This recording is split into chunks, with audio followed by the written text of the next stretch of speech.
Bonjour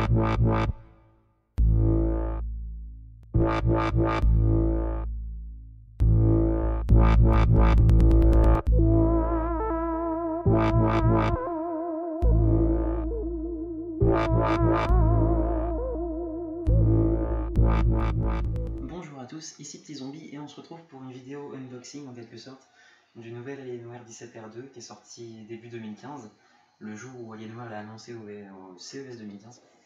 Donc pour commencer, le carton, c'est un carton Alienware tout à fait normal. Les yeux sont rugueux tandis que le reste est lisse et c'est tout ce qu'on peut dire dessus. C'était très intéressant. Hop là. Donc on ouvre tout de suite la boîte, si on y arrive. Hop là. Donc on tombe sur la protection polystyrène directement à l'ordinateur. On va commencer par cette espèce de petit bout de carton. C'est dur à ouvrir. C'est l'alimentation.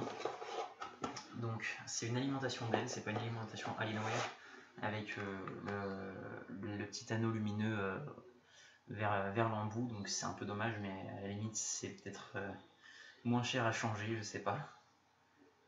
Donc voilà la lime. Ensuite on a directement l'ordinateur. Dans le fond de la boîte on trouve un petit bout de carton avec écrit en gros félicitations d'avoir acheté un Alienware machin machin. Ils disent aussi qu'Alienware ils veulent toujours faire le meilleur, le plus perfectionné, enfin voilà, on s'en fout un peu quoi. Et là-dedans on trouve le guide de démarrage rapide et les informations de garantie. On va faire un rapide tour du design de l'ordinateur. Donc à l'arrière, on a les deux sorties d'aération. Donc il y a deux ventilateurs. On a un port HDMI, un port mini display et un port pour connecter un amplificateur graphique Alienware qui vous permet grosso merdo de mettre une carte graphique de PC de bureau ultra puissante dedans et une alimentation de bureau. Donc ça permet en gros de booster énormément les performances de l'ordinateur portable pour connecter un écran dessus. C'est relativement intéressant et ça coûte pas si cher que ça coûte 250 €. Par contre après il faut acheter la carte graphique qui va avec, donc ça coûte un peu plus cher. Ensuite sur le côté droit on a deux prises jack, une sortie casque micro et une entrée micro. Par contre je crois qu'on peut faire sortir du son par l'entrée micro, mais je suis plus sûr de ça.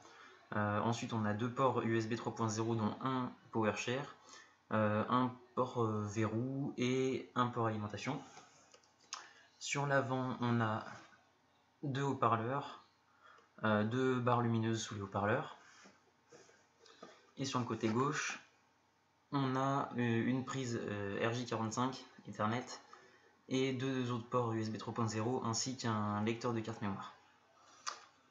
Sous l'ordinateur on retrouve donc le système d'aération, tout là, et ici un caisson de basse de qualité relativement intéressante qui permet de produire donc des basses vraiment sympas. Pour un PC portable c'est presque excellent. Maintenant si on ouvre l'ordinateur,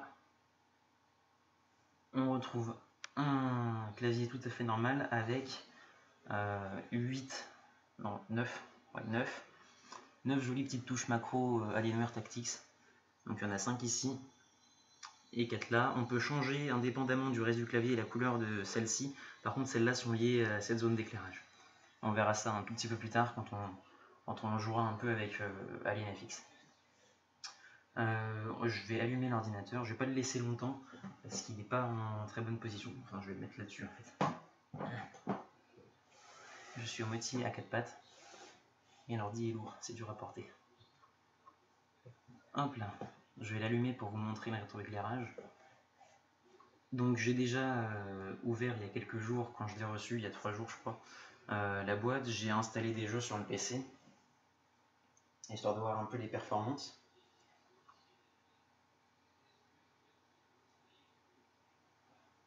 Donc côté rétroéclairage, on voit donc les deux barres lumineuses sous les haut-parleurs, le clavier, le trackpad, qui s'allume de façon assez sympathique en fondu très rapide et qui s'éteint en fondu un peu plus lent.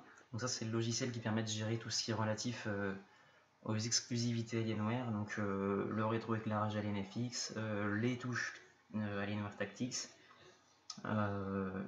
l'amplificateur graphique, que je n'ai pas mais on peut le gérer avec ça, et le monitoring des performances de la machine. Et on peut aussi créer des profils de jeu. On va passer le rétroéclairage en bleu par exemple, ça peut être intéressant. Hop là, on voit un peu ce qu'il donne en bleu. Donc en bleu il est assez sympa. L'arrière qui est bleu aussi. Voilà, je vais vous montrer en vert aussi. Enfin, je ne vais pas vous montrer toutes les couleurs non plus. On peut personnaliser chaque zone individuellement. Donc il y a quelques thèmes déjà prédéfinis sur l'ordinateur. Donc ça c'est assez sympa. Autre chose dont je n'ai pas parlé, il y a 3 profils pour les touches Tactics. Donc chaque profil a une couleur personnalisable individuellement, dont je vous ai parlé pour celle-ci. Donc celle-ci, on le voit bien, on ne peut pas changer la couleur quand on change de profil, mais sur celle-ci, on peut, sauf qu'on ne voit pas grand-chose à la caméra. Vous voyez que là, c'est bleu, orange et jaune. Donc là, sur l'arrière, il est vert aussi. J'ai mis ici les 2 barres en jaune. Jaune au milieu, vert à gauche, rouge à droite. Pour l'effet vert, jaune, rouge, rouge, jaune, vert. Ici, je l'ai mis en vert, la tête d'alien et le logo. Et sur l'arrière, je l'ai mis en vert aussi. Un vert un peu plus clair. Hop là, on a une LED de notification d'accès au disque. Une LED de statut du réseau sans fil, donc savoir si on est connecté ou pas en mode Wi-Fi, enfin si la carte est activée.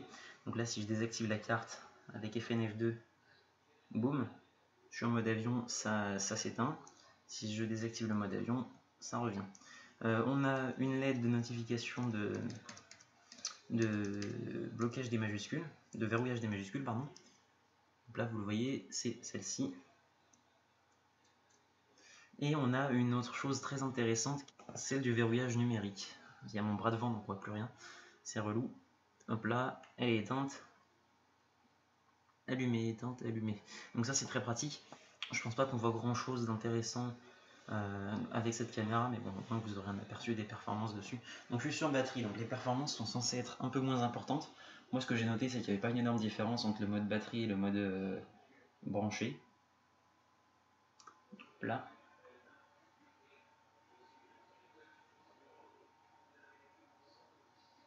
On n'arrive pas à lire Mojang sur la caméra. Si, quand ça clignote en fait. Si je baisse la luminosité, est-ce qu'on voit mieux? Ah oui, on voit mieux. Je reviendrai sur le son pour terminer la vidéo après. Là, je vais le désactiver. Hop là. Donc, je vais lancer une partie normale. Il y a un gros bouton play, mais je n'avais pas vu.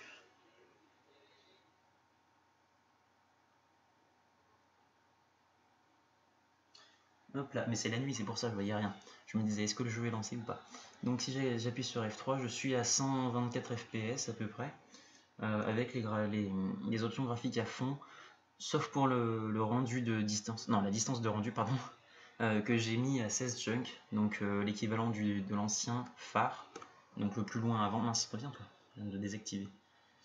Voilà, je l'ai mis à 16 chunks parce que j'étais habitué à jouer en phare, et du coup, j'ai pas besoin d'aller plus loin pour être satisfait. Sachant qu'en plus, plus loin, ça fait des performances un peu réduites. J'arrive à monter à peu près 45, entre 25 et 45 FPS à 32 chunks. Donc max frame rate, alors je sais pas si on peut le mettre à 0 directement par ici. Ce que j'ai fait pour le mettre à 0, c'est que je suis allé dans mon dossier Minecraft, j'ai ouvert le petit fichier option.txt, et dans max fps ou max frame rate, je sais plus, j'ai mis 0 au lieu de 260, parce que quand on le met en unlimited pardon, c'est 260 en fait. C'est pas vraiment illimité. Alors que pourtant ça fait un rendu illimité, mais j'ai remarqué que j'ai gagné un peu de FPS en le mettant à 0. Donc voilà, j'ai mis tout le reste à fond.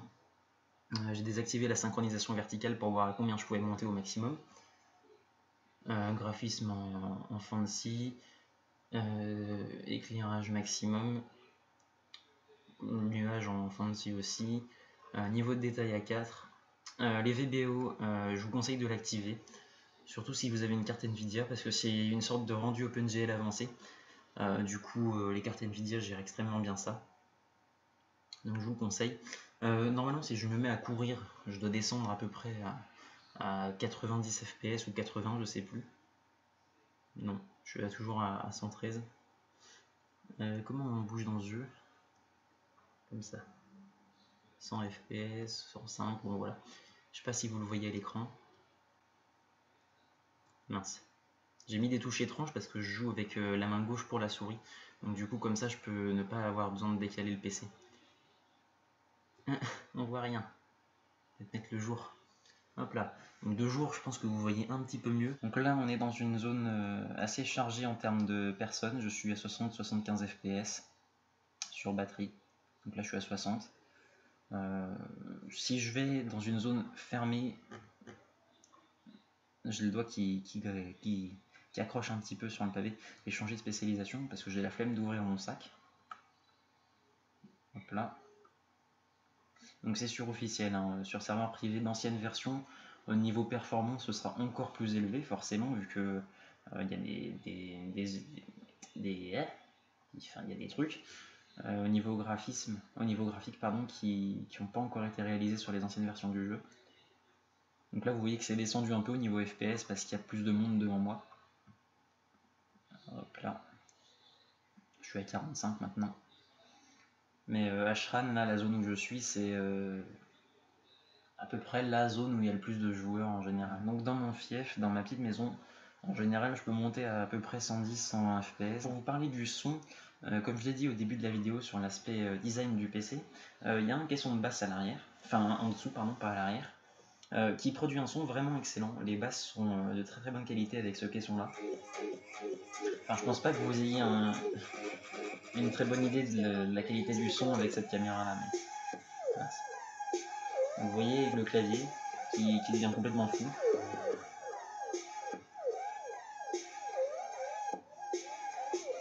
Il n'y a pas que le clavier qui pète les plombs, il y a aussi le rétroéclairage de derrière le PC qui évolue en fonction des fréquences de la musique. C'est des très bonnes machines, d'une très bonne qualité de fabrication.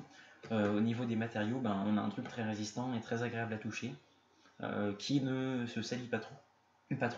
Par rapport surtout à l'ancien matériau qui était utilisé sur les anciens modèles, notamment la gamme MX, donc sur le M14X, il salissait beaucoup plus rapidement que celui-là. Par exemple, si je faisais ça, l'ordi était sale, donc j'étais sans arrêt en train de le nettoyer, c'était un petit peu énervant. Là non, je peux même étaler ma main dessus, il reste propre. Ça attrape moins la graisse des doigts, c'est agréable. Donc on va juste regarder vite fait le rendu sur Dying Light, donc un jeu de zombies sur les Valor Horror co-développé avec Alienware, et du coup il utilise le rétroéclairage du clavier pour améliorer l'immersion du joueur dans le jeu. Donc par exemple en zone sécurisée le clavier sera vert, en zone non sécurisée il sera éteint, quand on se prend des coups, quand on est proche de la mort il sera plutôt rouge, et quand on allume la lampe torche il est blanc, donc comme ça me permettra aussi de vous montrer la couleur blanche du rétroéclairage que je trouve juste sublime. Donc vous voyez que là le clavier s'éteint, et hop, je suis en zone safe, ou pas en fait. Non, je suis pas en zone safe là. Il faut que je meure pour être en zone safe. Donc vous voyez que je suis en zone non sécurisée, donc en zone où je peux me faire latter la gueule par des zombies, littéralement. Et du coup, tout est éteint, même l'arrière, même les barres en bas sont éteintes.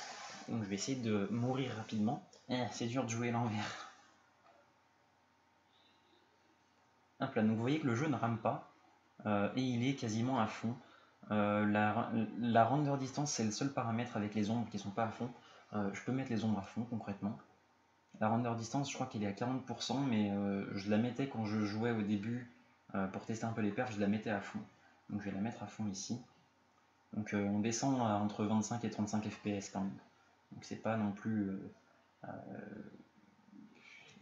à fond en termes de performance, mais le PC tourne quand même bien avec le jeu au réglage maximum. Voilà.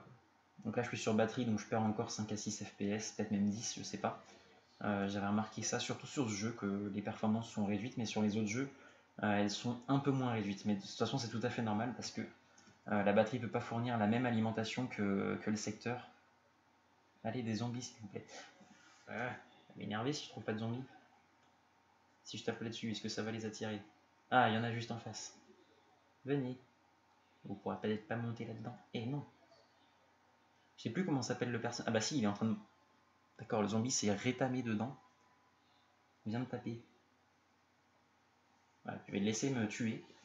Donc vous pourrez voir le clavier devenir rouge.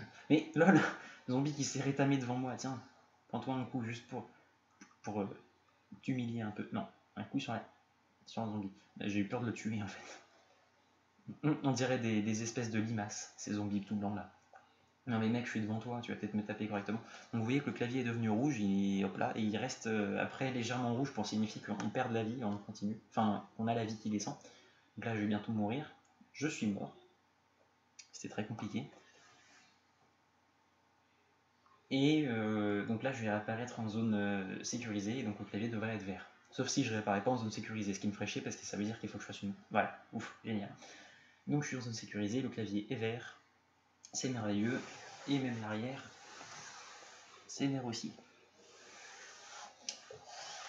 Donc voilà, on se retrouvera très bientôt pour plus de vidéos, maintenant que j'ai mon nouveau PC. N'hésitez pas à mettre un petit pouce vert si vous avez apprécié, à commenter pour dire ce que vous pensez de la machine, ce que vous pensez éventuellement de la vidéo, comment je peux améliorer la qualité, et de vous abonner si vous souhaitez suivre mes prochaines aventures, ou juste me soutenir. A bientôt!